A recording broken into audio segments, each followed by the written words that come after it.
जिज्ञासु मित्रों, बहुत बहुत स्वागत है, अभिनंदन है आप सभी का दिव्य सृजन में। प्रत्येक दिवस की भांति आज फिर हम यहाँ पर यह लाइव चर्चा का कार्यक्रम शुरू कर रहे हैं। थोड़ा विलंब से अवश्य शुरू हुआ है, कुछ टेक्निकल इश्यूज, छोटा सा टेक्निकल इश्यूज आ गया था जिसके कारण से देर से शुरू।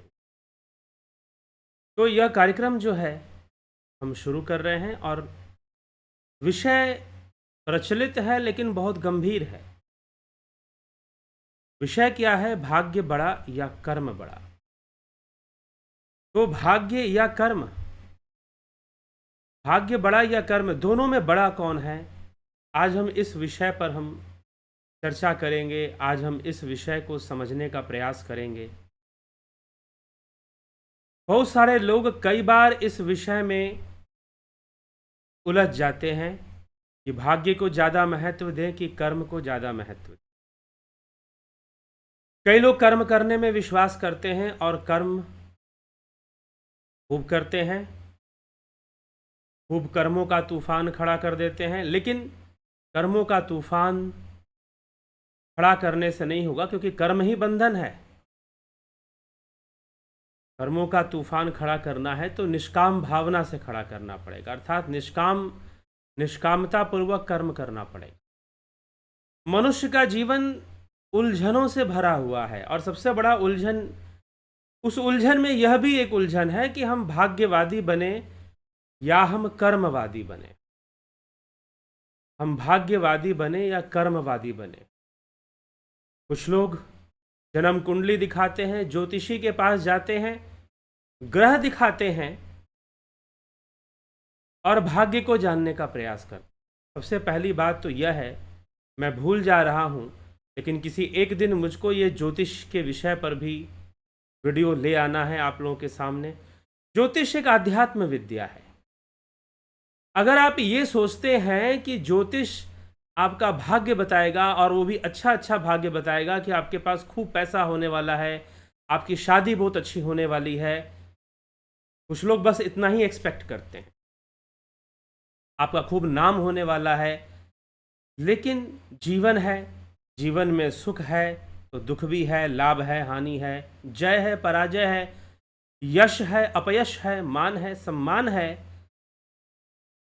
क्या ज्योतिष यह सब भी बताएगा? नेगेटिव चीजें भी बताएगा? जी हाँ, नेगेटिव चीजें भी बताएगा। ज्योतिष को अध्यात्म विद्या क्यों कहते हैं?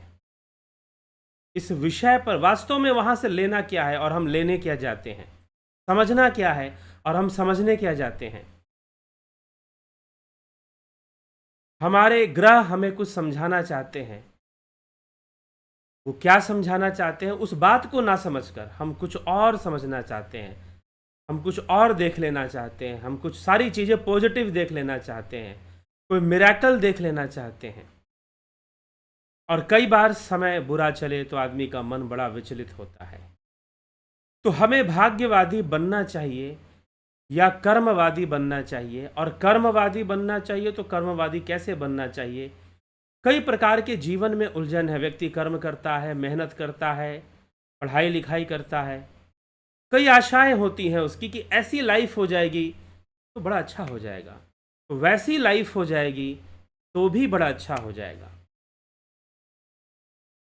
तो हम बहुत सारी इमेजिनेशंस हमारी होती हैं और हम अपने लाइफ का गोल सेट कर देते हैं कि हमें ये तो करना ही है, हमें ऐसा तो बनना ही है। और क्योंकि ऐसा अगर हम बन जाएंगे, हमारी ज़िंदगी जो है नंबर 1 हो जाएगी, हमारी लाइफ जो है एकदम नंबर 1 हो जाएगी, हमारे जीवन में कोई दिक्कत नहीं, कोई समस्या नहीं, क्योंकि नौकरी अच्छी हो जाएगी, धंधा व्यापार अच्छा हो जाएगा, धन बहुत आ जाएगा और धन से तो सारी समस्याओं का समाधान किया जा सकता है। लेकिन फिर भी बहुत सारी चीज़ें हैं जिन समस्याओं का समाधान धन से, पैसे से नहीं किया जा सकता, नहीं हो सकता है।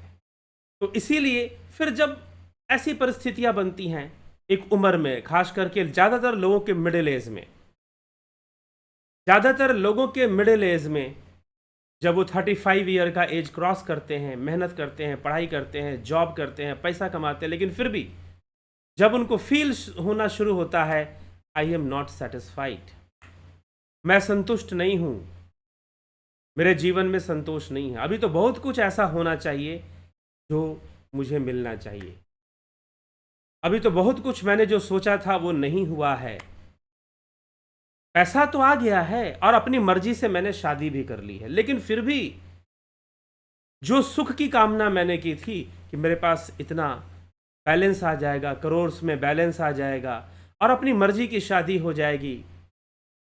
कुछ लोग कहते हैं ना कि जिससे प्यार उसी से शादी, तो फिर अपने मर्जी से मैंने शादी भी कर ली है, मेरे पास पैसा भी उतना आ गया है, लेकिन वास्तव में वो जो सुख आना चाहिए था, वो जो संतोष आना चाहिए था, वो जो प्लेजर आना चाहिए था, वो जो सेटिस्फैक्शन आना चाहिए था, वो सब तो लाइफ में नहीं आया।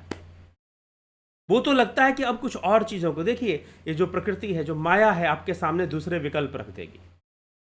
विकल्प क्या रख देगी? दूसरे विकल्प जब रख देगी तो आपको लगने लगेगा कि भाई ऐसा हो जाता तो शायद मैं सुखी हो जाता, शायद मैंने शादी तो की है अपनी मर्जी से, लेकिन अगर मैं कुछ और कर लेता तो शायद और अच्छा हो जाता, शायद दूसरी कंपनी में या और बड़ी जॉब मुझे मिल जाती, और पैसा मिल जाता तो और बढ़िया हो जाता। तो इसकी कोई सीमा नहीं होती है।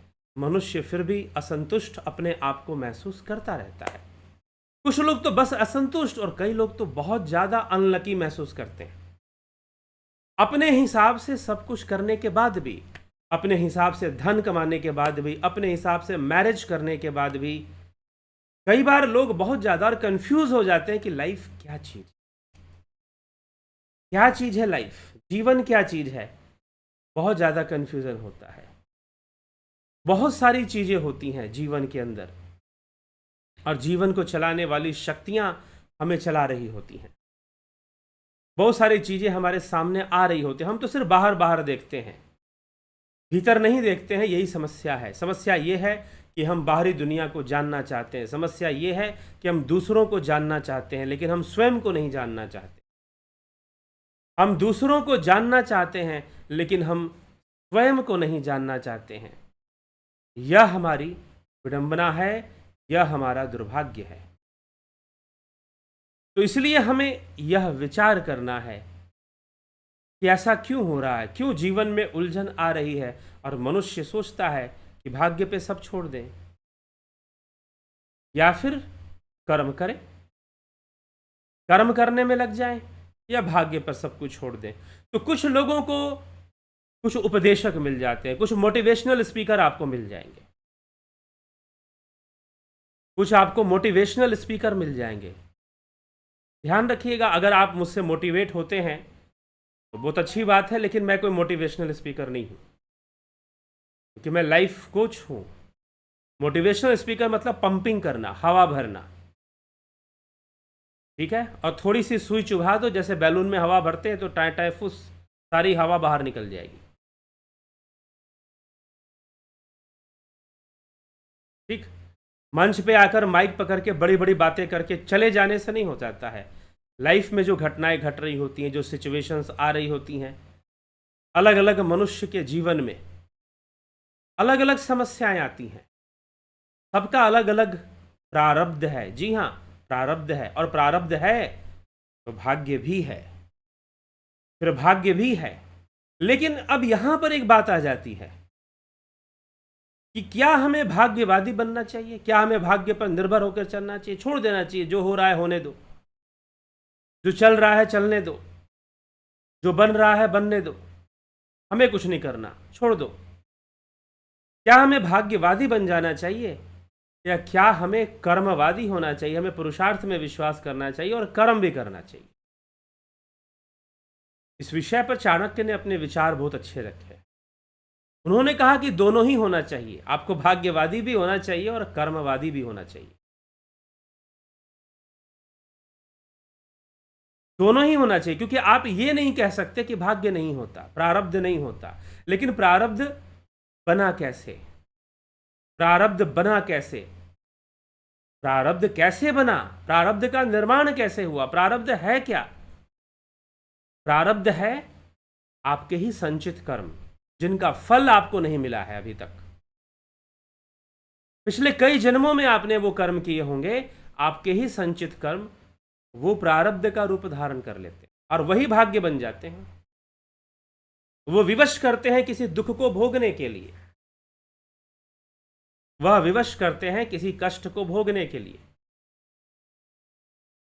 विवशता देते हैं और वह विवश करते हैं किसी सुख को भोगने के लिए कि हाँ होगा, जरूर होगा, जीवन में मिलेगा तुम्हें। कई बार भाग्य से बहुत कुछ मिल जाता है, अचानक से धन, अचानक से पदोन्नति मिल जाती है। हमने तो कुछ विशेष नहीं किया लेकिन मिल गया, हो गया। प्रारब्ध से आ जाता है, कई बार प्रारब्ध से कई प्रतिभाएं आ जाती हैं, टैलेंट्स आ जाते हैं लोगों के अंदर, जन्म से होते हैं। वो उसके लिए कोई जरा सा ज़्यादा प्रयास नहीं करना पड़ता। कई ऐसे आप देखते होंगे कि बच्चे बहुत सुंदर गाते हैं, लय में गाते हैं, सुर में गाते हैं, सुर ताल में गाते हैं, उनका सुर ताल नहीं बिगड़ेगा, उन्होंने कहीं नहीं सीखा। बाई बर्थ उनके अंदर ऐसे गुण आ जाते, कहीं उन्होंने संगीत सुर ताल मिलाने की कला उनको नहीं सिखाई गई, लेकिन उनको गाने के लिए बोल दो, उनका सुर नहीं बिगड़ेगा, उनका ताल नहीं बिगड़ेगा। बाई बर्थ ऐसी प्रतिभाएं आती हैं, तो प्रारब्ध से आती हैं, पिछले जन्मों के कर्मों से प्रतिभाएं भी आती हैं। कई बार कोई प्रतिभा भी नहीं है, फिर भी आदमी के पास अपार धन है। ऐसे भी लोग मिलेंगे जिनके पास कोई प्रतिभा नहीं है, कुछ ज़्यादा काम भी नहीं करने आता, लेकिन मिल गई, प्रॉपर्टी मिल गई, धन मिल गया, बहुत कुछ मिल गया, बहुत कुछ प्राप्त हो गया। तो प्रारब्ध है, लेकिन इसका क्या तात्पर्य है? दो बात हमेशा ध्यान रखना कि प्रारब्ध तो है, निश्चय ही प्रारब्ध है, लेकिन ऐसा कभी नहीं हो सकता कि किसी के प्रारब्ध में सिर्फ सुख हो। ऐसा कभी नहीं हो सकता कि किसी के प्रारब्ध में मात्र सुख हो, दुख हो ही ना। ऐसा नहीं होता। प्रारब्ध में हो सकता है कि बाहर से हमें दिखाई दे रहा हो कि व्यक्ति के जीवन में बहुत सुख है, धन, वैभव, अपार संपदा है। ये बाहर की दृष्टि है, क्योंकि आपको हर चीज बाहर से देखने की आदत पड़ी है। आप सारी चीजें बाहर से देखते हो। आपकी शादी कैसी होनी चाहिए? आपकी शादी कैसी होनी चाहिए? आप तुलना करोगे दूसरों की शादियों से। आपके पास पैसा कितना होना चाहिए? आप तुलना करोगे दूसरों के पैसों से। आप हमेशा तुलना करोगे, हमेशा कंपेयर करोगे आप, और यही दुख का कारण बनता है कि आप हमेशा कंपेयर करते हैं। अपनी लाइफ को दूसरों की लाइफ से आप कंपेयर करने में लगे रहते हैं। हो सकता है कि प्रकृति आपको कुछ विशेष देना चाहती हो जो किसी के पास ना हो, लेकिन कभी आप उसके लिए, और हो सकता है कि वो दे भी रही हो लेकिन आप उसके लिए तैयार ना हो, आप उसके लिए तैयार ही ना हो, आपको कुछ और ही पसंद आए जा रहा हो, और प्रकृति आपको बहुत कुछ दे रही है। कई बार मैंने ऐसे लोगों के जीवन देखे हैं और उन्हें कई बार मैंने बहुत गाइड किया है। पीछे कुछ वर्ष पहले एक ऐसे ही मुझे एक युवक मिला। वह जो युवक है वो बड़ा सुंदर गाता था। ऐसा नहीं कि उसे गाने में रुचि थी, बहुत हल्की सी रुचि थी, लेकिन वो गाता बहुत सुंदर था। अगर उसे माइक पकड़ा दो तो बहुत ही सुंदर गाता था वो। मैंने उससे कहा, वो पढ़ाई लिखाई कर रहा था, उसके माता पिता चाहते थे कि ये इंजीनियरिंग कर ले, क्योंकि एक है ना कि आजकल मैंने ऐसे भी माता पिता देखे जो ज़बरदस्ती अपने बच्चों को बीटेक कराए जा रहे हैं। अरे सारी दुनिया बीटेक करे, अरे तुम खुद तो एक्सप्लोर करो, थोड़ा सा रिसर्च करो, जानने की कोशिश करो कि दुनिया कैसे चल रही है। सब एमबीए करा रहे हैं तो हमारा भी लड़का लड़की एमबीए हो ही जाना चाहिए। सब बीटेक करा रहे हैं तो ज़बरदस्ती सबको बीटेक में भर्ती करो। इसके आगे सोचते ही नहीं है। मैंने कई परिवारों में देखा कि वह दो चार बातें सोचते हैं कैरियर के मामले में, बस उसके आगे उनकी सोच नहीं है। पता नहीं कोई कैसे अपना भविष्य बना ले, कौन से कार्य से बना ले, उसके द्वारा क्या होना हो। लेकिन वह जो युवक था वो गाता बहुत सुंदर था, लेकिन उसके घर का माहौल ऐसा नहीं था कि वो गायन और संगीत के फील्ड में जा सके। अगर जाए तो शायद बहुत अच्छा कर ले। तो कई बार प्रतिभाएं होती हैं तो प्रारब्ध नहीं होता, या फिर माहौल नहीं होता। उसके माता पिता, उसके घर में कोई संगीतकार नहीं था और सब के सब पढ़ाई लिखाई कर कर सरकारी नौकरी ढूंढने में लगे रहते थे। बड़ी बड़ी नौकरियां ढूंढते थे। कई बार कोई आईएएस की तैयारी कर रहा है, कोई इंजीनियरिंग की तैयारी कर रहा है, कोई पीएमटी की तैयारी कर रहा है, लगे हुए हैं। लेकिन करने को तो बहुत कुछ किया जा सकता है ना, जीवन में तो किया तो बहुत कुछ जा सकता है। ठीक है, माता पिता भी गलत नहीं है, जो उनके सामने दिखाई देता है कि भाई ये हो सकता है, तो वो जिस विषय के बारे में उनकी जानकारी होती है वो उसी विषय पर प्रेरणा दे देते हैं बच्चों को। लेकिन अगर आप देखोगे तो लोग पता नहीं अनेकों तरीके से अपना कैरियर बनाते हैं, अनेकों तरीकों से अपना जीवन जीते हैं, अनेकों तरीके से टैलेंट ओरिएंटेड काम भी करते हैं। तो अनेकों तरीके से लोगों का प्रारब्ध बना हुआ है और उनके पास धन आता है, अनेकों तरीकों से आता है। अगर आना है तो आता है। कई बार मनुष्य स्वयं ही धन को दूर कर देता है अपने आप से। वो कुछ ऐसी चीज़ों को अपना कर रखता है कि धन आए भी तो उसको निकल जाए या उसको लाभ ही ना हो उसका। धन में बैंक में बहुत बड़ा बैलेंस भी हो तो उसको पता ही ना चले। कुछ लोग तो ऐसे भी होते हैं जिनके बैंक में बहुत बैलेंस होते हैं लेकिन उनको फील ही नहीं होता कि बहुत पैसा है मेरे पास, फिर भी वो हाय पैसा करते ही रहते हैं। उनको लगता है कि पैसे की हमेशा कमी ही बनी हुई है। तो जीवन है, जीवन रहस्यमयी है। और कुछ लोग ऐसे होते हैं कि कम धन है लेकिन फिर भी फिजूल खर्ची में लगे रहते हैं, फिजूल खर्ची में लगे रहते हैं। तो कुल मिलाकर मनुष्य कई बार जो है बहुत सोचता है कि भाग्य के अनुसार चलें कि कर्म के अनुसार चलें, और कई बार उनको ऐसे उपदेशक मिल जाते हैं जो कहेंगे नहीं, कर्मवादी बनो, पुरुषार्थी बनो, भाग्य की तो कभी चिंता ही मत करो। भाग्यवादी बनना तो कमजोर लोगों का काम है। जी हाँ, हो सकता है कि कमजोर लोगों का काम है, बिल्कुल सही है। जो कर्म को छोड़कर मात्र भाग्यवादी बनेंगे वो उनको कमजोर माना जाता है। लेकिन जो पुरुषार्थी बनते हैं उनको मजबूत माना जाता है। लेकिन पुरुषार्थी भी मूर्ख होते हैं, कई बार व्यर्थ का ही मेहनत करते हैं।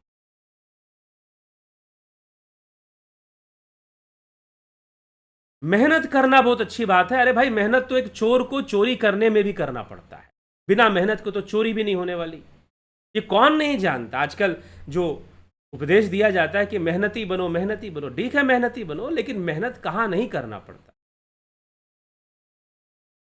मेहनत सही समय पे करना, सही दिशा में करना, सही सोच के साथ करना और सही तरीके से करना, कर्म करना, तो फिर उसका रिजल्ट मिलता है सही, उसका सही रिजल्ट आपको मिलेगा। नहीं तो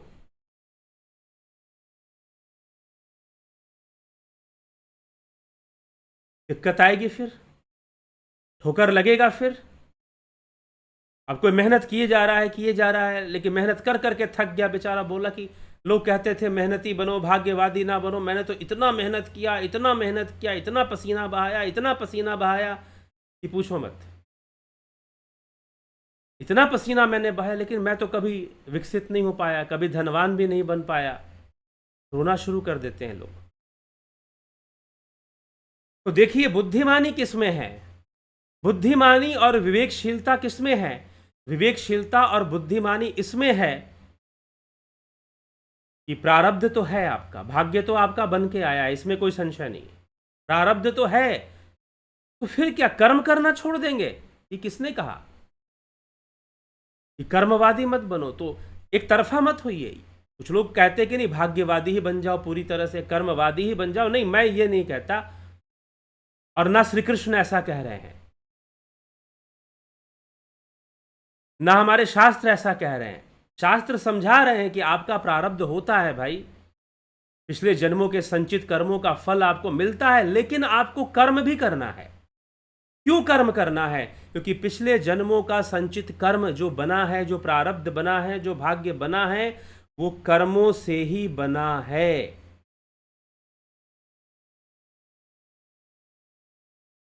कर्मों से ही बना है। आपका जो भी प्रारब्ध बना है वो कर्मों से ही बना है, कर्मों के कारण ही बना है। तो कर्म नहीं करोगे तो आगे का कैसे बनेगा? फिर अगर कर्म नहीं करोगे तो आगे का कैसे बनेगा? और वैसे भी कर्म छोड़ देना संभव नहीं है। यही तो श्री कृष्ण अर्जुन से कहते हैं कि अर्जुन ना तो क्षणमपि जातु तिष्ठत्य कर्मकृत। अर्जुन तो क्षण मात्र के लिए भी कर्म का त्याग नहीं कर सकता। कर्म तो प्रकृति के गुणों के वशीभूत होकर जीव को प्रत्येक क्षण करना ही पड़ता है। तो यह प्रकृति जो है तुझे छोड़ने वाली नहीं है, यह प्रकृति तुझसे कर्म करवाएगी ही करवाएगी। कर्म तो तुझसे होगा ही होगा। नहीं कर्म नहीं होगा ये प्रश्न नहीं उठता, और कर्म होगा तो कर्म का बंधन भी होगा। इससे बेहतर है तन्मे मनः शिव संकल्प मस्तु, तू शुभ संकल्पों को धारण कर कर उचित कर्मों को कर। क्योंकि अगर तू उचित कर्मों को नहीं करेगा, निष्काम भावना से नहीं करेगा, तो यह प्रकृति तेरे अंदर लोभ मोह काम क्रोध अहंकार पैदा करके तुझसे कर्म करवा लेगी। यह प्रकृति तेरे अंदर लोभ मोह काम क्रोध अहंकार पैदा करके तुझसे कर्म करवाएगी, तुझे कर्म में लगा के रखेगी। तो तू कभी कामना के वशीभूत, तू कभी मोह के वशीभूत, तू कभी अहंकार के वशीभूत कर्म तो करेगा। इससे बेहतर है कि तन में मन शिव संकल्प मस्तु, शिव संकल्पों को धारण करो और शुभ कर्म करो, उचित कर्म करो। जीवन जियो, जीवन के किसी पक्ष का त्याग नहीं करना है, लेकिन उसमें विवेक से निर्णय लेना है, विवेकी बनना है। उसमें विवेक से निर्णय लेना है, उसमें विवेकी बनकर कर्म करना है। तो कर्म भी करना है और जो प्रारब्ध में है उसको भी स्वीकार करना। तो अब हमें मान लो कि प्रारब्ध में हमारे कुछ बीमारी आ गई, तो क्या हम ये मान के बैठ जाए हमारे तो भाग्य में ही है, तो बीमारी आ गई तो आ गई? जी नहीं, कर्म कीजिए, बीमारी को दूर करने का कार्य कीजिए। हम किसी का अत्याचार हमारे ऊपर, तो क्या हम अपना भाग्य मानकर बैठ जाए कि अत्याचार सहना ही हमारा भाग्य है? बहुत लंबी पीढ़ियां इस तरह से दुखदाई रहती रही, उनको सनातन धर्म का सही ज्ञान नहीं मिला, उनको सनातन का सही ज्ञान मिला ही नहीं।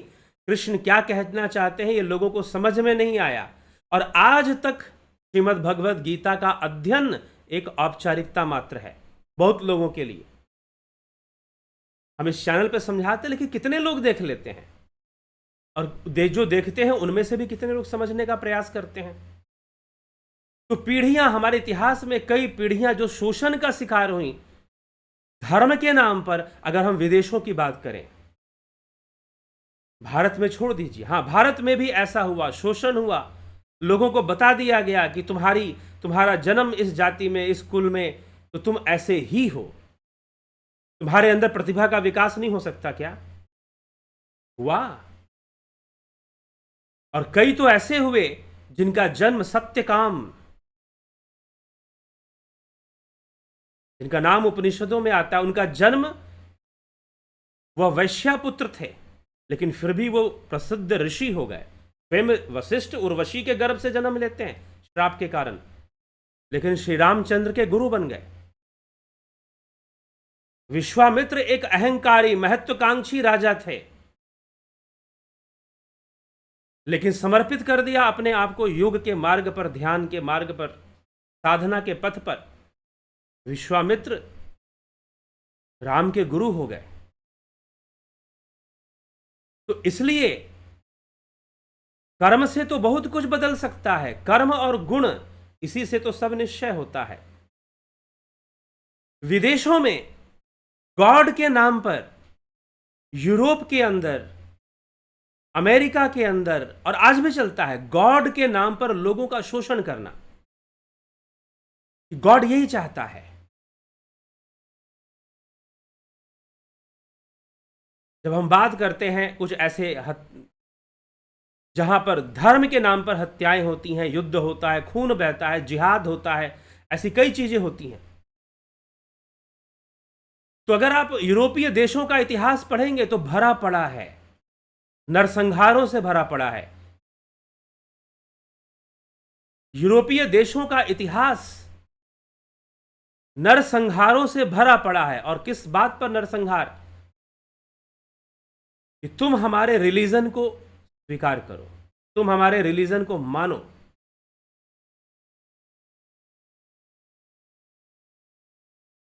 जबरदस्ती मनवाने की होड़, और किसके नाम पर? कोई गॉड नामक कोई चीज है, जो आसमानी ताकत है, कोई गॉड।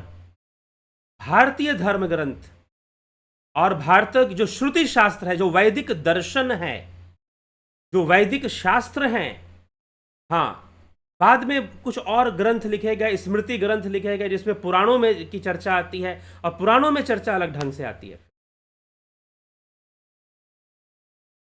लेकिन अगर आप श्रुति शास्त्रों को पढ़ेंगे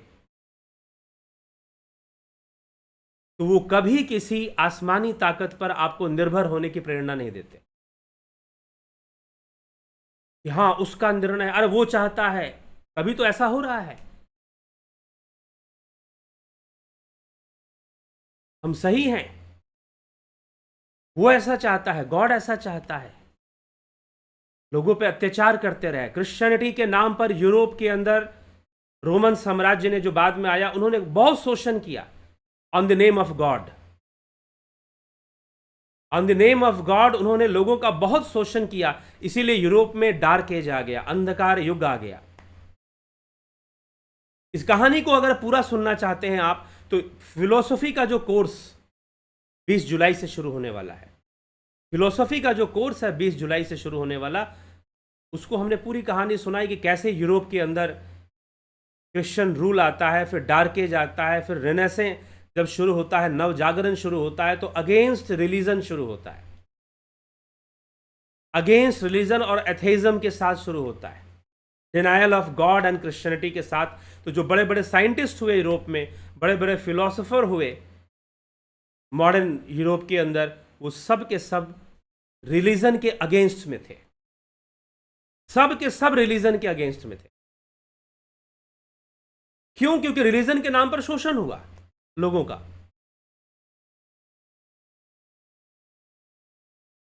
लेकिन भारतीय धर्म परंपरा, मीमांसा शास्त्र जो कर्मवादी है, जो कर्म की ओर प्रेरणा देता है कि भाई कर्म करो, प्रारब्ध बना है तो कर्म से बना है, और कर्म करोगे तो आगे का प्रारब्ध और अच्छा बनेगा। अच्छे कर्म करोगे, भले कर्म करोगे, तो आगे का प्रारब्ध भी तुम्हारा बहुत अच्छा बनेगा। इसीलिए कर्म करो, कर्मवादी बने रहो। लेकिन ये मत कहो कि भाग्य नामक कोई चीज होती ही नहीं है, ये मत बोलो कि प्रारब्ध नामक कोई चीज होती ही नहीं है। कर्म करना महत्वपूर्ण है, कर्म करना महत्वपूर्ण है। कई बार हमें जीवन में ऐसे युद्ध लड़ने पड़ते हैं कि जहां पराजय निश्चित होता है, लेकिन लड़ने के अलावा कोई विकल्प भी नहीं होता, उसे लड़ना ही होता है। पराजय भी होना है, पता भी है, क्योंकि देखो वास्तव में जीत क्या है, पराजय क्या है, जय क्या है, पराजय क्या है। आपने मेहनत की, ईमानदारी से मेहनत की, यही आपका विजय है। आपको फल अनुकूल नहीं मिला, कोई फर्क नहीं पड़ता। आपने ईमानदारी से मेहनत की है ना, है, इसी में आपका जय, इसी में आपकी जीत है। बस हो सकता है कि रिजल्ट अनुकूल ना आए, परिणाम अनुकूल ना मिले, आपने जितनी मेहनत की थी, आपने जितना संघर्ष किया था, उसके अनुकूल आपको परिणाम ना मिले। परिणाम से प्रमाणित नहीं होता। मैं तो ऐसे भी लोगों को से मिल चुका हूं जो कि बहुत बड़े बड़े यूनिवर्सिटी टॉपर हैं, लेकिन उनकी बुद्धि मुझे लगती है कि गधे के समान है। या तो वो अहंकार में, मद में ऐसा हो गए हैं, या कुछ ऐसे बन चुके हैं, उनके अंदर वो परिपक्वता नहीं दिखाई देती है, लेकिन उनको गोल्ड मेडल मिला हुआ है। जरूरी नहीं है, सब कुछ तो चल रहा है ना प्रारब्ध से। जरूरी नहीं है कि आपने जो मेहनत किया उसे प्रकृति अपने हिसाब से देगी, उसका फल आपको मिलेगा, ऐसा नहीं कि मिलने वाला नहीं है। तो हमेशा जब आप न्याय की सोचते हो, परिणाम की सोचते हो, तो आप एक बात हमेशा ध्यान रखो कि प्रकृति का अपना एक सिस्टम चलता रहता है, जो न्याय भी करता है, जो कर्मों का फल भी देता है, वो चलता रहता है। वो अपने हिसाब से सारी चीज़ों को आपके सामने लेकर आ जाएगा, वो अपने हिसाब से आपके सामने चीज़ों को लेकर आ जाएगा। तो जब भी कर्म करो, इस उद्देश्य से मत करो कि आपको बाहर से जो अनुकूल परिणाम मिलना है मिलेगा। जी, ऐसे कई लोगों को मैं जानता हूं जिनको अनुकूल परिणाम नहीं मिला, लेकिन वो बाद में बहुत सफल हो गए। बहुत सफल हो गए। एक मेरे परिचित हैं, उन्होंने कई बार, लगभग कहते हैं कि 9 बार उन्होंने आईएएस के लिए एग्ज़ाम दिया, आईएएस का रिटन क्लियर किया, वाइवा में 5 बार, लगभग 3-4 बार तो बार फेल हुआ हो। उसको कितना एक्सपीरियंस होगा। और इस समय उनको आईएएस का कोचिंग गॉड कहते हैं। देश के हर बड़े शहर में उनके आईएएस के कोचिंग सेंटर्स हैं। देना चाहती है, कुछ ज्यादा देना चाहती है, कुछ विशेष देना चाहती है। जब भी आप कोई बहुत मेहनत करते हो और मेहनत करने के बाद आपको रिजल्ट अनुकूल नहीं मिलता, तो आप समझ लो, क्योंकि जो आपने मेहनत किया है, जो आपने कष्ट भी बहुत बुरे आ सकते हैं बाद में। एंड रिएक्शन, यही तो प्रकृति है। हम बोलते रहते हैं प्रकृति प्रकृति। अरे सांख्य दर्शन ने यह शब्द इस्तेमाल ही क्यों किया, प्रकृति। प्रकृति शब्द का एटाइमोलॉजी क्या है? एटाइमोलॉजी मतलब उसका शाब्दिक अर्थ क्या है? रिएक्शन, फल का मिलना। तो क्यों कहते हो कि भाई कर्मों का फल भगवान कोई आकर दे देगा, कोई देवता आकर दे देगा? हाँ, देवता निमित्त बन सकता है, देवता निमित्त बन सकता है, लेकिन फल देना कहीं से भी देवता का काम नहीं है। वो निमित्त बन सकता है कि देवता के माध्यम से आपके पास कुछ आ जाए, वो एक अलग बात है। ना तो देवता फल देगा, ना भगवान फल देते हैं। मीमांसा दर्शन, जैमिनी, वेद व्यास जी के परम शिष्य ऋषि जैमिनी के द्वारा जो बात कही गई है, वो यही है कि कर्म ही कर्मों का फल उत्पन्न करेंगे। जहां एक्शन होगा वहां रिएक्शन पैदा होगा। हो सकता है रिएक्शन देर से आ जाए, तो हमें अपने कर्मों का फल भोगना पड़ता है, हमें प्रारब्ध को भोगना पड़ता है। लेकिन इसका अर्थ ये नहीं है कि हम चुपचाप बैठे, हम कुछ करें ही ना। हम पे कोई अत्याचार कर रहा है तो हम उसको सहन करते रहें। अगर गलत ढंग से कर रहा है, अनुचित कर रहा है, तो हमें कर्म करना चाहिए। नहीं तो हमारी गिनती कर्म ना करने वालों में होगी और हमारा भाग्य बिगड़ेगा, हमारा प्रारब्ध नष्ट होगा, हमारा प्रारब्ध फिर बिगड़ेगा और हमारा भविष्य खराब होगा। इसलिए ऐसी सोच में नहीं गिर जाना चाहिए। कुछ लोग ऐसी सोच में गिर जाते हैं कि हमारे भाग्य में तो ऐसा ही होना है, एक्सेप्ट दिस।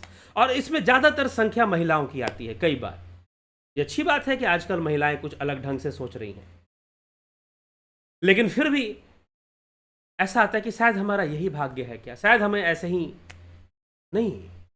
कर्मवादी बनो, लेकिन ये मत सोचो कि भाग्य नामक कोई चीज़ होती ही नहीं है। ऐसा भी नहीं सोचना है। और ऐसा भी नहीं सोचना है कि भाग्य ही सब कुछ है तो कर्म करने की जरूरत क्या है। नहीं, काहो न कोई सुख दुख कर दाता, निज कृत कर्म भोग सब भ्राता। लक्ष्मण और निषाद राज में वार्तालाप चलता है, रामचरित रामायण की यह प्रसंग है। और भगवान राम जमीन पे सोए हुए थे, तो निषाद राज कहते हैं देखो, कल महलों में सोए थे, आज भूमि पर सोए हुए हैं, नंगी भूमि पर। बिछाने के लिए बिछौना भी नहीं है, बिस्तर भी नहीं है बिछाने के लिए, ऐसी सोए हुए हैं। घास का बिस्तर बना दिया गया, उसी पे सोए हुए हैं। लेकिन सोए हुए हैं, फिर भी नींद में सोए हुए हैं, मस्त सोए हुए हैं। गोस्वामी तुलसीदास जी लिखते हैं वहां पर, काहू न को सुख दुख कर दाता, निज कृत कर्म भोग सब भ्राता। सबको अपने कर्म का ही तो भोग भोगना है, कोई भी हो। अवतारी पुरुष भी आते हैं तो अपना वो सिस्टम को एक्सेप्ट करते हैं, जो प्रकृति का सिस्टम है उसके अंदर ही चलते हैं वो। बस ये है कि उन्हें वो दुख नहीं होता जो साधारण मनुष्य को होता है, जो मोह माया में आसक्त मनुष्य को होता है, उन्हें वो दुख नहीं होता, क्योंकि उनकी चेतना जागृत है, उनकी चेतना विकसित है। कुछ तो अवतारी होते हैं, कुछ योगी होते हैं जो अपनी साधना से अपनी चेतना को विकसित कर लेते हैं, तो संसार के दुखों से अपने आप को अलग कर लेते हैं। ऐसा भी होता है। तो इसलिए हमें विवेक से चीजों को समझना है। भाग्य भी होता है और कर्म भी होता है, दोनों होते हैं। ये मत बोलो कि सिर्फ कर्म है और ये मत बोलो कि भाग्य है। हो सकता है कि कर्म करने से भाग्य बदल जाए, अभी होता है। हो सकता है कि कोशिश करने से, एक बार चंद्रगुप्त ने चाणक्य से कहा कि भाई आप तो कभी कभी कहते हैं कि प्रारब्ध में यही लिखा है तो यही होना है, तो फिर कुछ करने की कोशिश करने की क्या आवश्यकता है? हम लोग को बैठते हैं ना आराम से। चाणक्य ने कहा कि हो सकता है कि प्रारब्ध में यह लिखा हो कि कोशिश करने से ही मिलेगा, तो कोशिश तो करना पड़ेगा ना। अगर लिखा है कि दैव कृपा से मिलेगा तो दैव को प्रसन्न करने के लिए कर्म तो करना पड़ेगा, तो कर्म तो करना पड़ेगा। ऐसा नहीं संभव है कि कर्म नहीं करेंगे। अगर सोचेंगे कि हम कर्म नहीं करेंगे तो भी यह प्रकृति आपको छोड़ने वाली नहीं है, आपसे कर्म तो यह करवा ही लेगी। आपसे कर्म तो यह करवा ही लेगी। तो यह हमें विवेक से विचार करने का यह विषय है। ना तो भाग्यवादी बन के रहना चाहिए, ना ही हाँ, ये नहीं कहना चाहिए कि भाग्य नामक कोई चीज होती ही नहीं है। ऐसा भी मत बोलो, और ऐसा भी मत कहो कि हम भाग्यवादी बन गए, हम तो कर्म को नहीं मानते, जो होना है अपने आप हो जाएगा। वो कुछ जीवन में कुछ ऐसे विषय हो सकते हैं, जीवन में कुछ ऐसे विषय हो सकते हैं जहां हम परिस्थितियों को भाग्य पर छोड़ दें। कुछ विषय ऐसे हो सकते हैं, हर विषय ऐसा नहीं हो सकता, लेकिन फिर भी ज्यादातर विषयों में हमें कर्म परायण बने ही रहना चाहिए, भाग्य चाहे जैसा भी हो। क्योंकि कर्म करोगे तभी तो आगे का भाग्य बनेगा, क्योंकि कर्म से ही भाग्य निर्मित होता है। कर्म से ही भाग्य निर्मित होता है, इसलिए कंफ्यूज नहीं होना है, संशयग्रस्त नहीं होना है कि हमें भाग्यवादी बनना चाहिए कि कर्मवादी। अरे भाई, अपना कर्म करो, जो भी श्रेष्ठ है उसके लिए कर्म करो, जो भी शुभ है उसके लिए कर्म करो, जो भी मंगलकारी है उसके लिए कर्म करो, जो भी कल्याणकारी है उसके लिए कर्म करो, और हो सके तो सर्व कल्याण के लिए कर्म करो। सर्वे भवन्तु सुखिनः, सर्वे सन्तु निरामया, सर्वे भद्राणि पश्यन्तु मां कश्चित् दुर्भाग् भवेत्।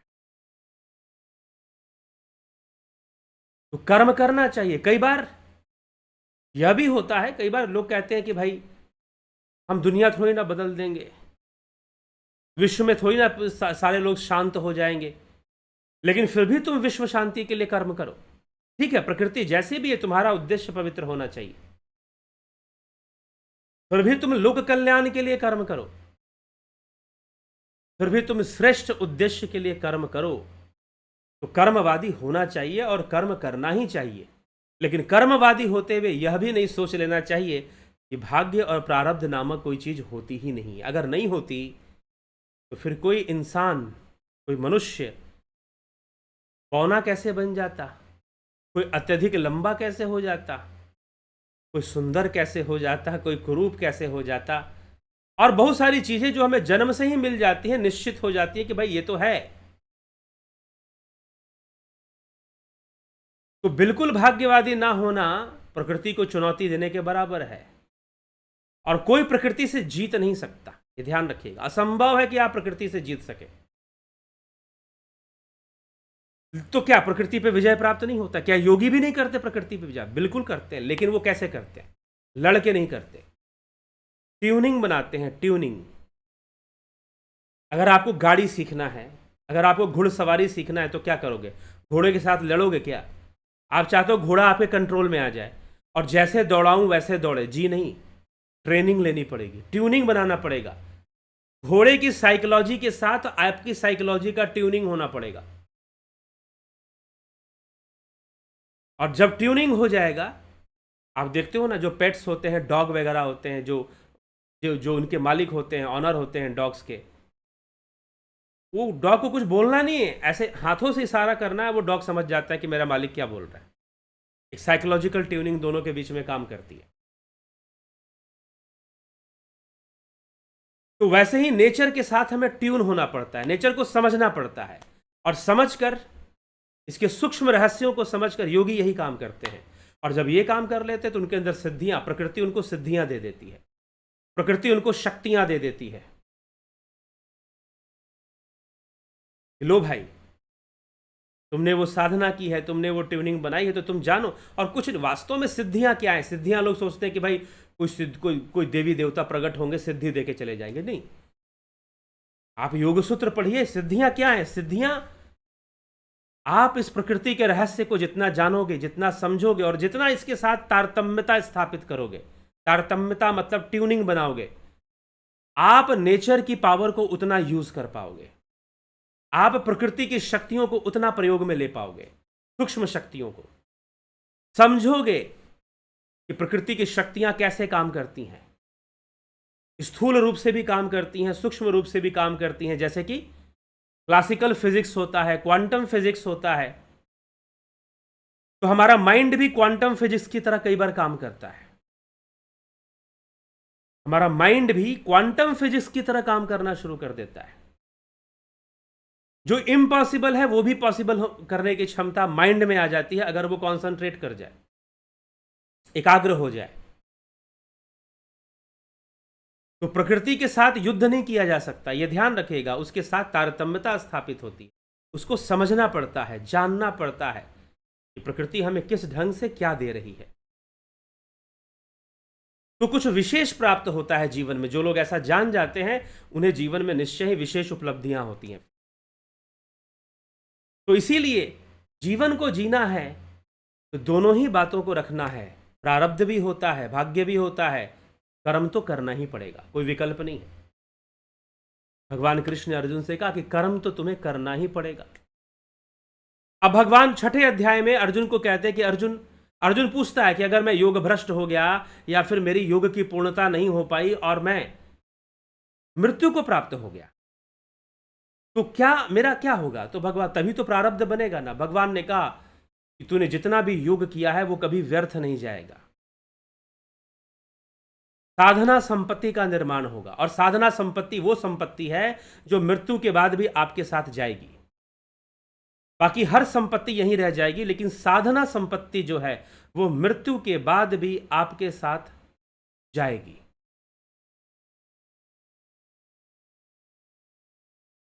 साथ चलेगी आपके साधना संपत्ति, और वो साधना संपत्ति के कारण आपका जन्म जो है श्रीमानों के घर में होगा। भगवान श्री कृष्ण ऐसा कहते हैं।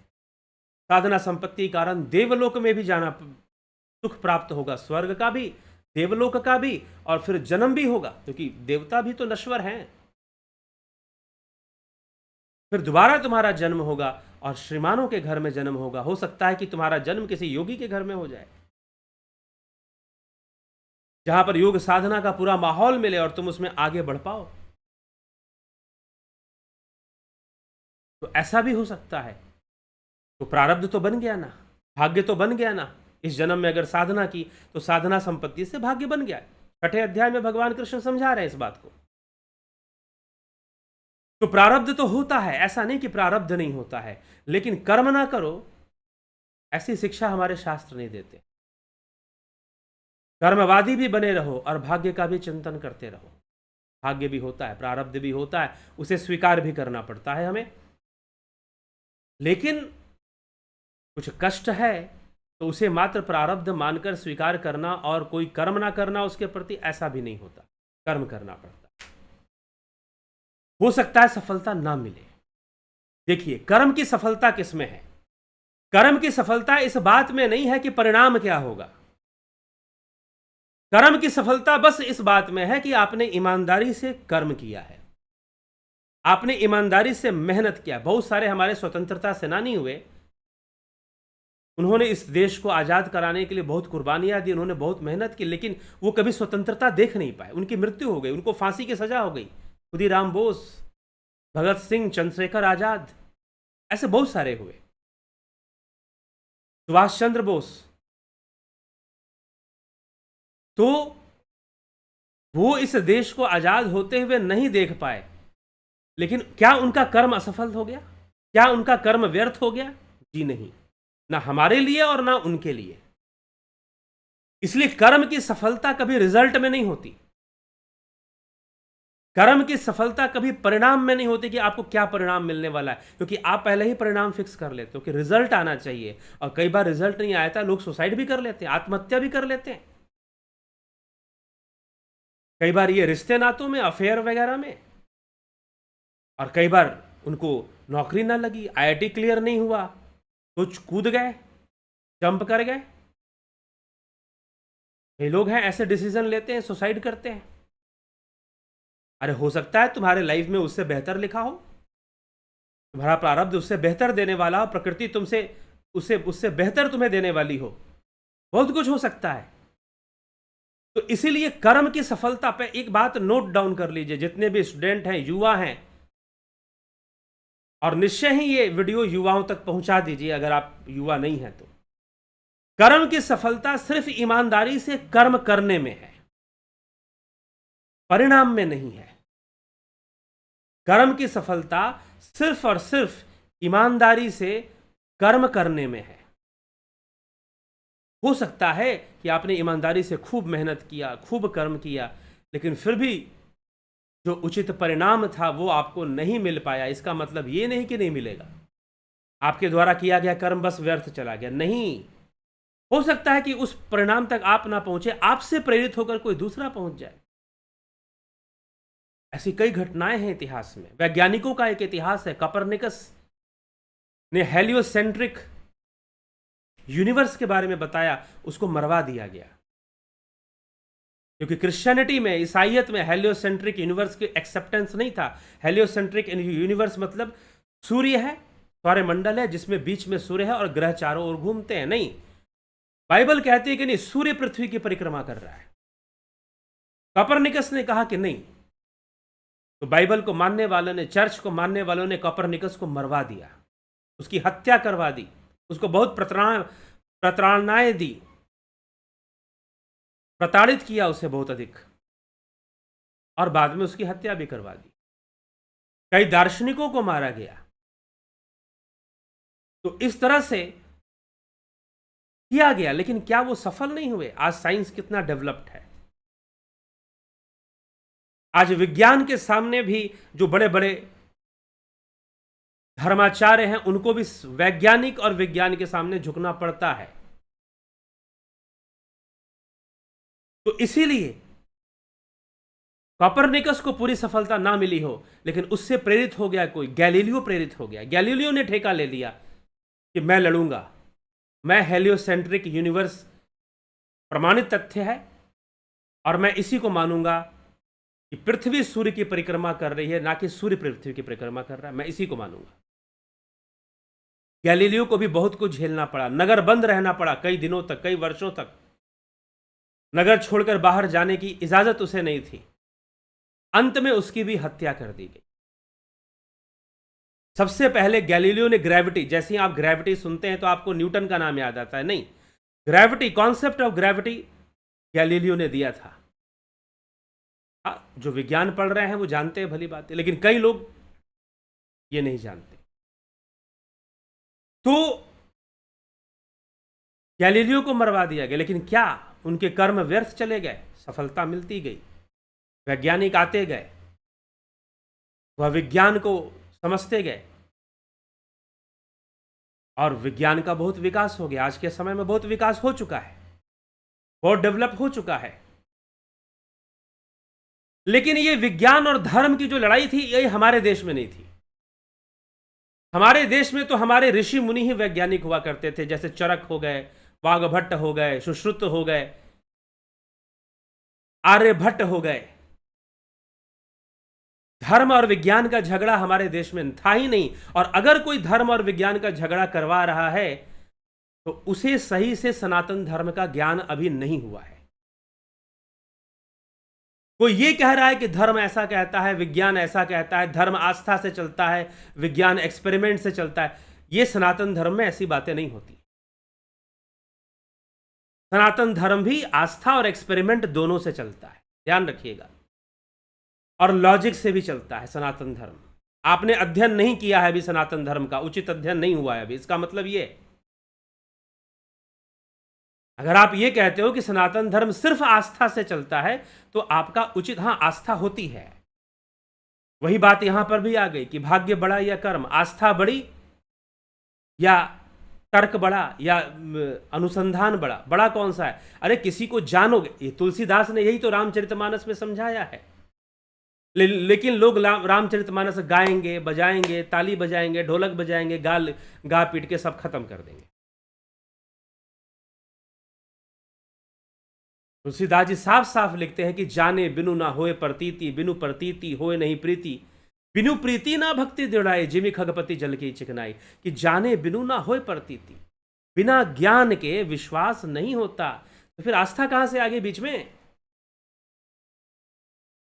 फिर बीच में आस्था कहां से आ गई? तो सनातन धर्म को समझिए। सनातन धर्म में आप ये नहीं कह सकते कि चीजें सिर्फ मान कर चलेंगी। जी नहीं, जाने बिनु ना होए प्रतीति। जब तक जानोगे नहीं तब तक विश्वास नहीं होता, प्रतीति नहीं होती। प्रतीति शब्द ये ज्यादातर प्रयोग आपको उत्तर भारत में, यूपी बिहार में आपको मिलेगा कि भाषा में पतियाना मतलब या प्रतीति करना मतलब विश्वास करना। जाने बिनु ना होए प्रतीति, बिनु प्रतीति होए नहीं प्रीति। और जब तक विश्वास नहीं होगा प्रेम कहां से होगा? फिर प्रेम भी नहीं होने वाला। मर्जी है तो तुम यही करो। ऐसी देशना ना बुद्ध ने दी है, ना कृष्ण ने दी है, ना राम ने दी है। खुद उन्होंने कर्म कर कर दिखाया है। ऐसे कर्म जो असंभव थे उनको भी करके दिखाया है। तो इसीलिए सनातन धर्म में ये नहीं चलता कि सब कुछ आस्था ही है, हमारी आस्था है, ये है तो ये है, नहीं। फिर वो यही बात है कि अज्ञानी जो कुछ हिंदू हैं वो अज्ञानी हिंदू हैं, वो अपने शास्त्रों को समझने का जरा सा भी प्रयास नहीं कर सकते। और कुछ बाबा महाराज लोग हैं वो कुछ और ही समझा देते हैं। वो राम कथा सुना रहे हैं लेकिन रामायण से आत्मज्ञान नहीं निकाल के बता रहे हैं। समस्या यहां पर वो पर्चियां पढ़वाए जा रहे हैं। अरे भाई, तुलसीदास जी ने आत्मज्ञान की चर्चा भी तो की है रामचरितमानस में, वो भी तो समझाओ जनता को। अब खुद को समझना तो कहां से समझाएं?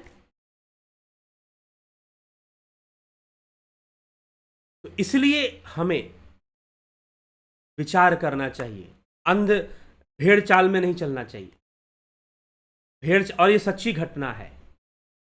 अभी पीछे मुझे कहीं एक न्यूज़, आज से 10 साल पहले की बात है, कि पॉसिबली फ्रांस में कहाँ पर भेड़ें थी। एक भेड़ जो है कुएं में गिरी, उसके पीछे 100 भेड़ें थी, वो सारी की सारी कुएं में गिरती गई, सारी की सारी कुएं में गिरती गई। तो अंधी आस्था नहीं रखनी है। अंधी आस्था लेकर नहीं कि सिर्फ धर्म सिर्फ आस्था का विषय। मैं कई बार बहुत बड़े बड़े नेताओं को मैं बोलते हुए देखता हूं, बोल जाते हैं, जुबान है, उनको तो पॉलिटिक्स करना है, उनको तो वोट बैंक चाहिए कैसे भी। धर्म आस्था का विषय है, विज्ञान अनुसंधान का विषय है, एक्सपेरिमेंट का विषय है। जी नहीं, धर्म भी एक्सपेरिमेंट का विषय है। स्वामी विवेकानंद ने बहुत जोर देकर इस बात को कहा है कि it is better to be an atheist than to being a hypocrite. ढोंगी होने से बेहतर है तुम नास्तिक बन जाओ, लेकिन व्यर्थ का ढोंग मत करो धार्मिक होने का। व्यर्थ का ढोंग मत करो। अगर ईश्वर है तो उसे जानो, सिर्फ मानो मत। और जो ये उपदेश, अभी मैं किसी कथावाचिका, एक वाचिका है, एक कथावाचिका है, वो अपना इंटरव्यू दे रही थी, फेमस है, बहुत प्रसिद्ध है बहुत, और इंटरव्यू में बोल रही थी कि ईश्वर सिर्फ मानने का विषय है, मान कर ही चला जा सकता है। धर्म के मामले में मान कर ही चला जा सकता है। मतलब स्वामी विवेकानंद गलत थे। अगर उनसे पूछ दो कि स्वामी विवेकानंद तो ऐसा कहते हैं कि नहीं, जानकर चलना चाहिए। अगर जानते नहीं हो तो नास्तिक बन जाओ, बेहतर है। It is better to be an atheist than to being a hypocrite. ढोंगी होने से बेहतर है नास्तिक बनो। तो ऐसा विकल्प भी स्वामी विवेकानंद ने दिया है, क्योंकि वो चाहते थे कि हिंदू समाज जागृत हो। महर्षि दयानंद सरस्वती चाहते थे कि समाज जागृत हो, चेतना जगे और शास्त्रों को सही ढंग से समझा जा सके। उन्होंने कार्य किया, लेकिन अभी भी लगता है कि बहुत कार्य बाकी है। लोगों तक पहुंचना पड़ेगा, उनको बताना पड़ेगा, तभी तो ये जागृति आएगी। तो मिलकर कार्य करना पड़ेगा, कर्म करना पड़ेगा। तो यही सब बातें हैं। तो बहुत सारी चीजें हैं। आस्था और ज्ञान दोनों चलना चाहिए। बिना ज्ञान के आस्था, आइंस्टाइन कहता था कि रिलीजन विदाउट साइंस, जो रिलीजन है वो बिना विज्ञान के लंगड़ा है, और विज्ञान बिना रिलीजन के अंधा है।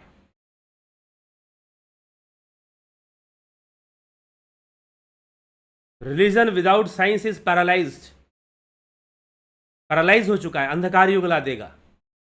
रिलीजन में अगर ज्ञान विज्ञान नहीं होगा, धर्म में अगर ज्ञान और विज्ञान नहीं होगा, वैसे रिलीजन धर्म दो अलग अलग परिभाषाएं हैं, लेकिन फिर भी आजकल लोग एक एक ही व्याख्या करते हैं। यहां की कानून की किताबें भी एक ही व्याख्या कर देती हैं।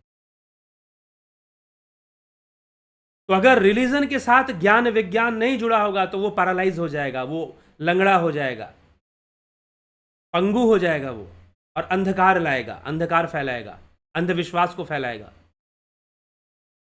और विज्ञान के साथ अगर धर्म ना जुड़े तो विज्ञान लंगड़ा हो जाएगा, अंधा हो जाएगा,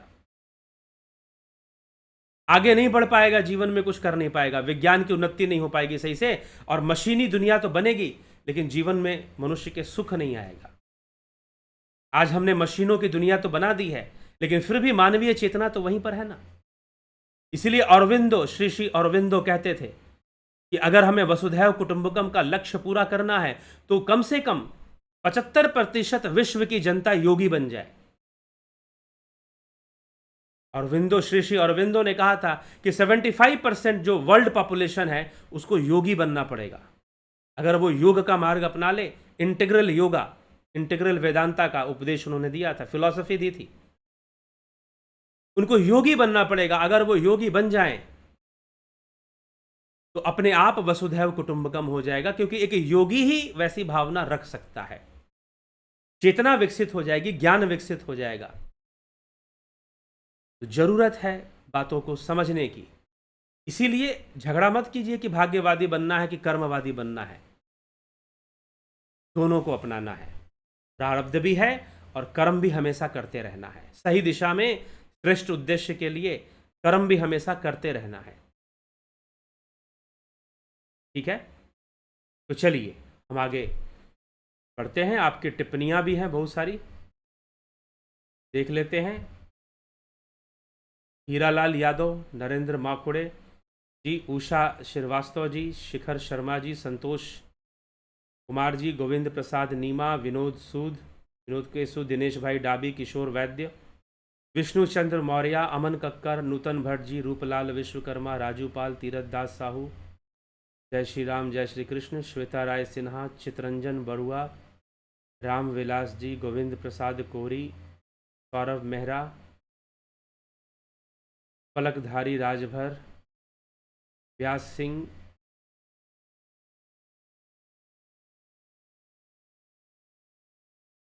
डाई डीवाई लीजेड, स्मिता सावंत जी, नीति सिन्हा जी, माधुरी कोले जी, सविता नायक जी, स्टडी विथ मनीष, देवरतन बलदावा, काव काम सर्व कामो व मोक्ष काम उदारथी, प्रेण भक्ति प्रेण यजते पुरुषम परमा, योगेश खैरनर जी, परजी कुंवर जी, दयानंद जी, सतीश मास्टर जी, दीपक 1215, क्या दान पुण्य गरीबों और जानवरों की सेवा से पाप कटते हैं? जी हाँ, पुण्य बढ़ता है हमारा। पाप कटते हैं ये तो नहीं कह सकते, लेकिन पुण्य जरूर वृद्धि होता है। पाप जो हमें भोगना है, जो कर्म हम कर चुके हैं, मीमांसा की व्याख्या के अनुसार जो कर्म हम कर चुके हैं, या तो हम उसका प्रायश्चित कर लें, नहीं तो उसको हमें भोगना ही पड़ता है।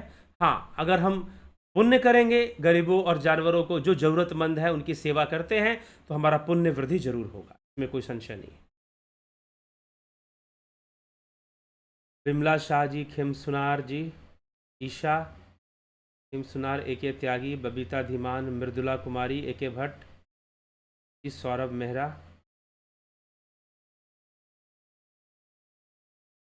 अनिल सोने जी,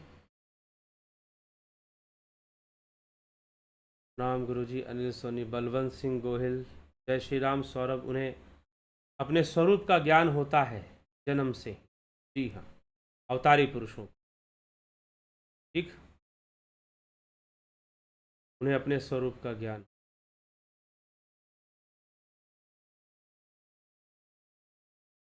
राकेश, अमन गुरुदेव, क्या इस जन्म के पुरुषार्थ से पिछला प्रारब्ध को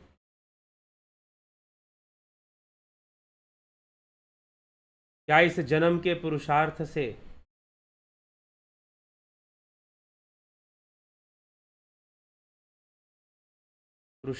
पिछला प्रारब्ध को फलता है जो सकता है, नहीं, पिछला प्रारब्ध खत्म नहीं होगा। हाँ, अगर आप योग करेंगे, ध्यान योग करेंगे, भगवान ने कहा कि कर्म कहाँ जलते हैं, ज्ञान से जलते हैं। ज्ञान अग्नि सर्वकर्माणि भस्मसात कुरुते अर्जुन। ठीक है, तो ज्ञान से कर्म जलते हैं, तो ज्ञान अग्नि सर्वकर्माणि भस्मसात कुरुते अर्जुन, ऐसा कहा गया है।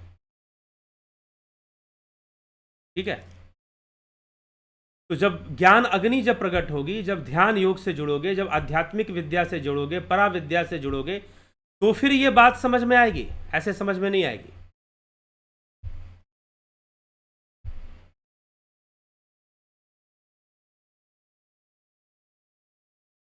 जब आप ज्ञान योग से जुड़ जाएंगे तब तक ये क्लियर होगा कि हाँ, कर्म जलेंगे कि नहीं जलेंगे, कर्म कैसे कटेंगे। तो यथे धांसी समिधोर अग्नि भस्म सात कुरते अर्जुन, ज्ञान अग्नि सर्वकर्माणि भस्म सात कुरते, तथा भगवान कृष्ण ने समझाया। गुरुजी, आर्य समाज वाले अवतार को नहीं मानते हैं, मूर्ति पूजा को सिर्फ निराकार ईश्वर को मानते हैं। निराकार ईश्वर, भाव जगत में कोई निराकार ईश्वर नहीं होता। ठीक है, इस भाव जगत में कुछ भी निराकार नहीं होता, मैं पहले ही बोल चुका हूं, निराकार डज नॉट एग्जिस्ट। ठीक है, हर चीज का मेजरमेंट पॉसिबल है, आपके थॉट्स का भी मेजरमेंट पॉसिबल है, आपके विचारों का भी मेजरमेंट किया जा सकता है। तो जो चीज आपके विचार में है, आप निराकार निराकार बोले जा रहे हो, क्या निराकार होता है? तो पहली बात तो ये हमें थोड़ा, हाँ, निराकार कहने का मतलब है जो भावातीत ब्रह्म है, जिसको ध्यान से प्राप्त करते हैं। तो आर्य समाज में ध्यान योग के मार्ग को माना गया है। सभी आर्य समाजी को ध्यान करने के लिए तो कहा ही जाता है कि ध्यान योग करना चाहिए। प्रकृति में हमें शुद्धता बनाने के लिए अग्निहोत्र भी करना चाहिए। ठीक है, तो अवतार को मानना, कई शास्त्र हैं जो अवतार को नहीं मानते हैं, कई शास्त्र हैं जो अवतार को नहीं मानते हैं। आपको हम बता दें, पहले तो स्वयं पतंजलि योग सूत्र अवतार को नहीं मानता है कि कोई अवतारी पुरुष आएंगे, नहीं, योगी ही आएंगे। जो सिद्ध योगी हैं वही जन्म लेकर अवतारी हो जाते हैं, ऐसे भी कहा गया है। लेकिन अब जैसे कि मांडुक्य कारिका है, उपनिषद है, मांडुक्य उपनिषद, और उस पर कारिका की रचना गौड़पाद ने की। तो उन्होंने कहा कि ब्रह्म अजन्मा है, फिर उन्होंने कहा कि ब्रह्म ना जन्मा है ना अजन्मा है, दोनों ही नहीं है। उसके लिए उसको ना अजन्मा कहो ना उसको जन्मा कहो, दोनों ही नहीं कह सकते। ठीक है, तो पहली बात यह है कि अवतार, अगर आप ये मान के बैठते हैं कोई चमत्कारी पुरुष या कोई ब्रह्म जो है सीधा धरती पे आ जाएगा और आपको करेगा, ऐसा कुछ वो क्यों आएगा? वो तो पहले से सर्वव्यापी है, सब जो पहले से सबके। कृष्ण क्या कह रहे हैं अर्जुन को? क्या कृष्ण अर्जुन को क्या समझा रहे हैं कि तू इस शरीर को मत जान। 11वां अध्याय पढ़िए, ना तो माम शक्य से दृष्टु मनने व स्व चक्षुषा। अर्जुन, तू अपने चक्षुओं से मुझे नहीं देख सकता, जो देख रहा है माया है। मैं तो तेरे हृदय में विराजमान हूं, हृदय सर्वस्व विश्चितम, अहम आत्मा गुडाकेश सर्वभूताश स्थित, सभी भूतों में आत्मा रूप में विद्यमान हूं। इसलिए तो मैं कहता हूं कि आत्मा को जान लो, अपनी आत्मा को जान लो, समझो कृष्ण को जान गए। अगर गलत कहता हूं तो बताओ। अगर मैं ये कहता हूं कि अपनी आत्मा को जान लो, आत्मज्ञान को प्राप्त हो जाओ, तो तुम समझो कि कृष्ण को जान गए। और ये बात मैं ऐसे नहीं कहता, श्रीमद् भगवद गीता पढ़ के कह रहा हूं, श्रीमद् भगवद गीता के आधार पे कह रहा हूं। बहुत लोगों को यह बात गलत लगती है, बुरी लगती है, तो उनको लगेगा कि भाई हम तो किसी संस्था से जुड़े थे जहां पर ये बात, उनकी तो पूरा का पूरा मामला ही खत्म हो जाएगा अगर ये बात प्रमाणित हो जाए कि आत्मा को जान लो मतलब कृष्ण को जान गए। लेकिन यह बात श्रीमद् भगवद गीता से ही निकल के आ रही है। तो अवतारी पुरुष का क्या मतलब है? कौन अवतारी आएंगे? जी हां, अवतार होता है, सिद्धों का अवतार होता है। वो बहुत उच्च अवस्था को प्राप्त होने के बाद भी लोक कल्याण के लिए शरीर धारण करते हैं। योग सूत्र ने इसको माना है। श्रीमद् भगवद गीता भी कह रही है कि हाँ भाई, जब जब धर्म की हानि होती है, धर्म बढ़ेगा, तो संतुलित करने के लिए कोई ना कोई महान विभूति आएगी। कभी कृष्ण बनकर आएगी, कभी बुद्ध बनकर आएगी, कभी महावीर, कभी कबीर, कभी शंकराचार्य, कभी रामानुजाचार्य। तो ऐसे कई विभूतियां अनेक रूप धारण कर कर संतुलन को लाने के लिए जरूर आती हैं और आती रहती हैं, हमेशा आती रहती हैं, क्योंकि संतुलन बिगड़ता रहता है और संतुलन होता रहता है। ये संघर्ष, पॉजिटिव नेगेटिव का संघर्ष चलता रहता है और अवतारी पुरुष आते रहते हैं। ठीक, लेकिन जो अवतार की जो कल्पना है भारतीय समाज में, वो जो अवधारणा बना के बैठे हुए हैं कि कोई चमत्कारी पुरुष आएगा और सब कुछ ठीक कर देगा, ये जो धारणा बना के बैठे हुए, ये धारणा गलत है। इसका मतलब आप कर्म नहीं करोगे, फिर आप भाग्यवादी बन गए। यहां पर गॉड फियर आ गया यहां पर कि कोई चमत्कारी पुरुष आएगा और सब कुछ ठीक कर देगा। जी नहीं, आपसे जो बन पड़ता है अपना कर्म कीजिए, उसको आना होगा तो वो आएगा, करेगा। हो सकता है कि आप ही सबसे बड़े चमत्कारी पुरुष हो सकता है कि आप ही को दुनिया अवतार बना दे। ठीक है, तो एक मानसिक गुलामी वाली बात है, एक गॉड फियर वाली बात है कि कोई अवतारी पुरुष आएंगे और सब कुछ बदल देंगे। नहीं, आप बीड़ा उठाइए कुछ करने का, आप बीड़ा उठाइए सनातन धर्म में लोगों को शिक्षित करने का। कोई कृष्ण आएंगे, हो सकता है कि आपका कर्म देखकर कोई कृष्ण आ जाए, राम आ जाए, या पता नहीं, आपके अंदर ही तो कृष्ण बैठा हुआ है। कृष्ण बोल तो रहे हैं कि भाई मैं सबके भीतर बैठा हुआ, कह तो रहे हैं कृष्ण के हृदय से अर्जुन तिष्ठति। वो कहां मना कर रहे हैं कि मैं सबके भीतर नहीं बैठा हुआ हूं। तो हो सकता है कि आपके भीतर का कृष्ण जागृत हो जाए। आप अपने भीतर के अवतार को जगाइए, आप अपने भीतर के कृष्ण को जगाइए। महर्षि दयानंद सरस्वती यही समझाना चाहते थे कि आपके भीतर एक राम बैठा है, आपके भीतर एक कृष्ण बैठा है, उसको जगाइए।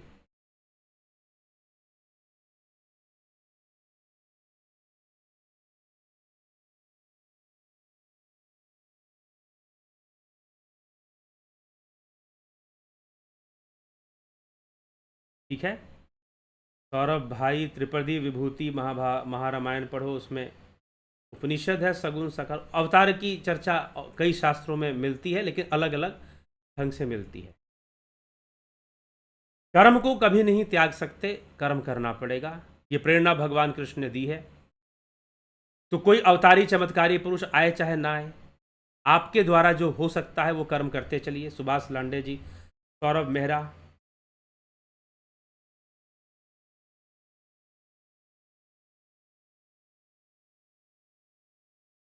आपसी वाद विवाद ना करें तो बेहतर है। सुधीर सिंह जमवाल जी, सौरभ मेहरा जी, ठीक है, रामविलास जी, स्टडी विथ अवनीश, संदीप हदेदर। क्या हम जान सकते हैं कि हमारे संचित कर्म में कितने जन्मों का, इसके लिए ध्यान योग करना पड़ेगा। जान सकते हैं आपके प्रारब्ध में क्या आने वाला है। कुछ कई विद्याएं हैं, कई इंडिकेशंस मिल सकती हैं इसको, लेकिन जो जानते भी हैं वो भी उस चक्कर में नहीं पड़ते। ठीक है, जो आने वाला है आने वाला है, हम अपना कर्म करते चलें, आगे बढ़ते चलें। ठीक है, ज़्यादा जानने, अभी पीछे तो मैंने वीडियो बनाया था, क्या हम पिछला जन्म जान सकते हैं, इसके ऊपर जाइए, पीछे मिल जाएगा। ठीक है, कुछ दिनों पहले मैंने इस पर चर्चा की थी कि हम अपना पिछला जन्म क्यों भूल जाते हैं। भक्ति से पूर्व कर्म जलते हैं, ज्ञान योग से जलते हैं। भगवान ने कहा है ज्ञान यज्ञ से जलते हैं। ज्ञान यज्ञ भक्ति का ही पाठ है, लेकिन समझ में अंतर है। अगर आप ये कहते हो कि भक्ति से जलते हैं, ज्ञान यज्ञ से नहीं जलेंगे, तो आपके समझ में अंतर आ जाएगा। फिर मतलब आपका कॉन्सेप्ट क्लियर नहीं है कि ज्ञान यज्ञ क्या है और भक्ति क्या है। आपने भक्ति समझ रखा है बस ईश्वर का नाम रटना, ताली बजाना, दैट इज भक्ति। आपने ये समझ रखा है कहीं ना कहीं। ठीक है, आदि गुरु शंकराचार्य ने विवेक चूड़ामणि में साफ साफ लिखा है कि भक्ति आत्मा का अनुसंधान है। आत्मा का अनुसंधान करना ही भक्ति है। ठीक, भगवान कृष्ण कहते हैं यथे धांसी समिधोर अग्नि भस्म सात कुरते अर्जुन, ज्ञान अग्नि सर्वकर्माणी भस्म सात कुरते तथा। जिस प्रकार से समिधा भस्म होती है यज्ञ की अग्नि में, वैसे ही ज्ञान अग्नि में कर्म भस्म होते हैं।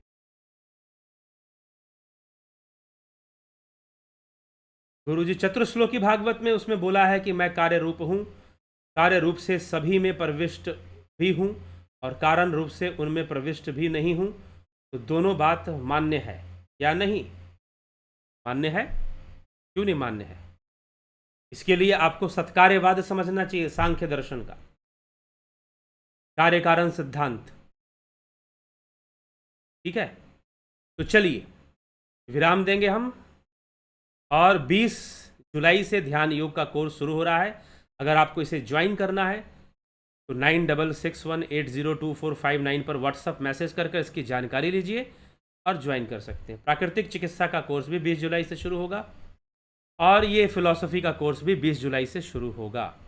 और जीवन संबंधी ज्योतिष विश्लेषण कुछ भी करवाना चाहें तो आप इसका भी सहारा ले सकते हैं। यह पेड काउंसलिंग होती है, कंसल्टेंसी होती है, तो इसके लिए भी अगर आप संपर्क करना चाहें तो कर सकते हैं। चलिए अभी हम आगे बढ़ेंगे, और कल जो लाइव चर्चा है जूम ऐप पर होगा, तो कम्युनिटी पोस्ट में मैंने डाल दिया है, इस यहाँ पर भी हम डाल देंगे, इसके डिस्क्रिप्शन में भी वीडियो के, और कम्युनिटी पोस्ट में मैंने लिंक डाला हुआ है जूम ऐप का, किस पर चर्चा होने वाली है। ग्रुप जो बने हैं उसमें भी कुछ में डाला गया है। तो अगर आप कल की लाइव चर्चा अटेंड करना चाहते हैं तो जूम ऐप पर आप अटेंड कीजिए। ये कल ही के लिए है, आगे दोबारा जूम ऐप पर होगा, आपको बताया जाएगा बाद में, लेकिन कल की चर्चा जो है जूम ऐप पर होगा, तो आप ज़रूर उसको ज्वाइन करें। कम्युनिटी पोस्ट पर जाएं, दिव्य सृजन चैनल का जो कम्युनिटी पोस्ट है उस पर जाएं, आपको लिंक मिल जाएगा। ठीक है, उस लिंक को कॉपी करके रख लें, या उसी लिंक से आप सीधा ज्वाइन भी कर सकते हैं। तो कल जो है, और किसी के लिए भी ज्वाइन करना है, कई लोगों को मैंने भेजा है, वो फॉरवर्ड करें, कोई भी ज्वाइन कर सकता है, किसी के लिए भी ज्वाइनिंग यह है। ऐसा नहीं कि 4 लोगों के लिए है, या फिर जो लोग मेंबर हैं इस चैनल के, या फिर जो दिव्य सृजन के मेंबर है, ध्यान योग कोर्स क्या उन्हीं के लिए नहीं, जनरल है, ये जनरल है, सबके लिए है। तो जूम ऐप पर हम कल चर्चा करेंगे, बैठेंगे, और यहाँ भी चर्चा होती है, अच्छी होती है, अच्छा विषय होता है। तो लेकिन जूम ऐप पर कल की चर्चा जूम ऐप पे कर रहे हैं, तो ज़रूर आप उसको ज्वाइन कीजिए, लाभ उठाइए। तो कल गुरु पूर्णिमा भी है, तो गुरु के ऊपर ही चर्चा होगी,